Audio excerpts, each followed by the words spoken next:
Issue करेंगे जिसमें उन युवाओं को अवसर मिले कि हरियाणा की धरती पर वो सही। दो चीज़ों को लेकर हरियाणा में लगातार धरने चल रहे हैं, दोनों को आपसी उम्मीद है।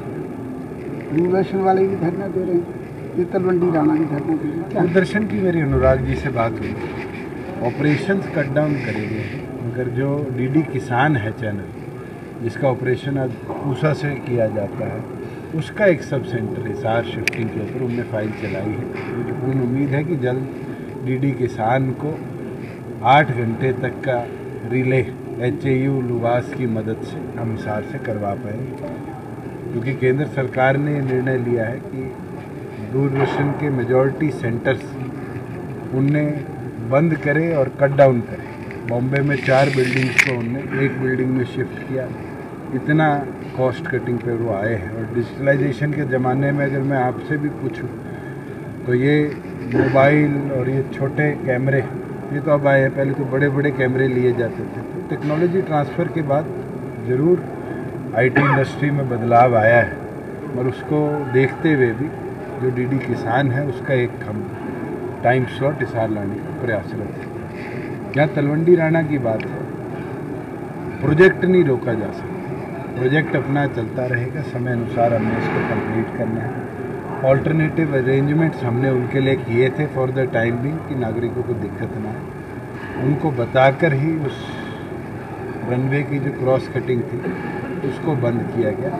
मगर आने वाले टाइम में हमने फॉरेस्ट डिपार्टमेंट को ऑलरेडी लिखित में भेज दिया है कि हमारी बाउंड्री वॉल के साथ फॉरेस्ट डिपार्टमेंट की हमें 15 एकड़ ज़मीन चाहिए, उसके बदले में ही फॉरेस्ट की ही ज़मीन के साथ लगती है 15 एकड़ ज़मीन हम तबादले में उनको देंगे। मुझे उम्मीद है कि जो प्रोसेस फॉरेस्ट डिपार्टमेंट का गवर्नमेंट ऑफ इंडिया के अप्रूवल लैंड ट्रांसफ़र का भी और पेड़ों के काटने का भी आता है, जैसे ही वो कंप्लीट होगा इन द मीनवाइल हम इसका टेंडर प्रोसेस कंप्लीट करवा लेंगे, और कंप्लीट करवा कर रोड जो हमने बाउंड्री की पेरिफेरी पे बनानी है सिक्योरिटी के सारे मापदंड देखते हुए उसका काम शुरू। सर रीजनल कनेक्टिविटी के तहत तो ये हवाई अड्डा आ जाता है, लेकिन MRO की बात करते हैं या इंटरनेशनल फ्लाइट की बात करते हैं तो जेवरा में जो हवाई अड्डा का उद्घाटन पीछे हुआ तो उसके बाद कहते हैं कि हिसार के अंदर ज़रूरत नहीं रह जाती। ज़रूरत कैसे आएगी, कब आएगी, आप भी नहीं प्रेडिक्ट कर सकते, मैं भी नहीं प्रेडिक्ट कर सकता। आज से 10 साल पहले 1 करोड़ नागरिक भी जहाज में नहीं बैठते थे और रेल पर लोड रहता था।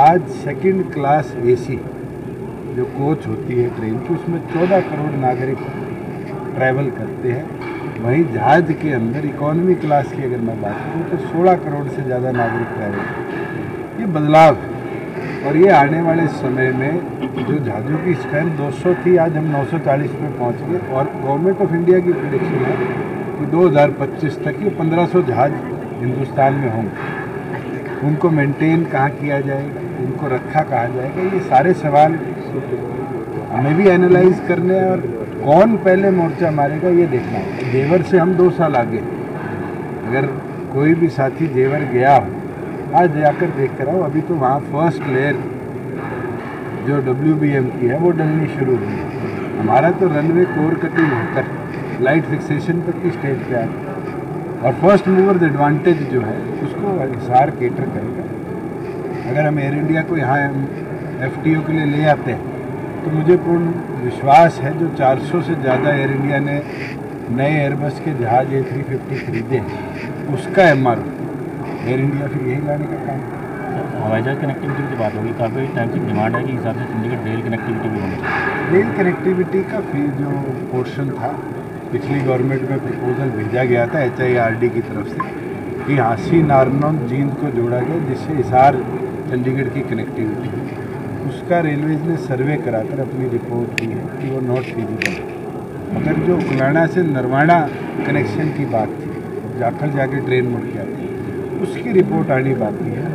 जैसे ही उसकी रिपोर्ट आएगी उसके ऊपर फिर HIRD और मिनिस्ट्री ऑफ रेलवेज काम करेगी। मगर हिसार की जो वायबिलिटी दिल्ली एयरपोर्ट से जोड़ने की थी उसकी रिपोर्ट आ गई है और वो फिजिबल है।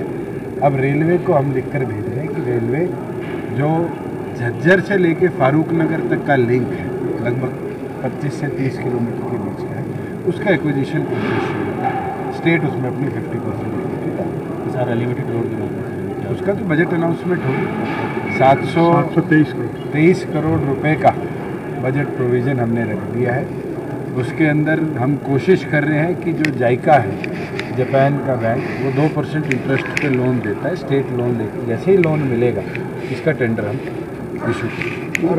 राहुल गांधी की सदस्यता जाने के बाद अब जिस तरह से बंगला खाली करने के ऑर्डर दिए गए हैं, लेकिन कांग्रेस हरियाणा में एक कैंपेन चला रही है कि राहुल हर घर में यहाँ पर आ सकते हैं, इस तरह के ट्वीटर्स भी शुरू हो गए हैं, कुछ कहना चाहेंगे सर? मकान तो जब मैं मेंबर ऑफ पार्लियामेंट था, जब भी मेरे पास 30 दिन की वैलिडिटी थी सदस्यता जाने के बाद। गुप्ता जी और मैं आज सरकार में कैबिनेट में हैं।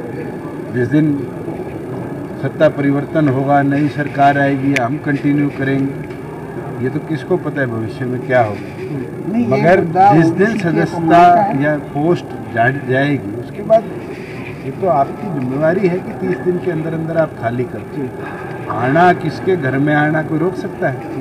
अगर मैं कल आपको फ़ोन कर दूँ चाय पीने आ रहा हूँ, आप भी तो खुशी के साथ बुलाओ। तो ये कहना कि हर घर में आ सकता है, कोई रोक नहीं है, प्रतिबंध है।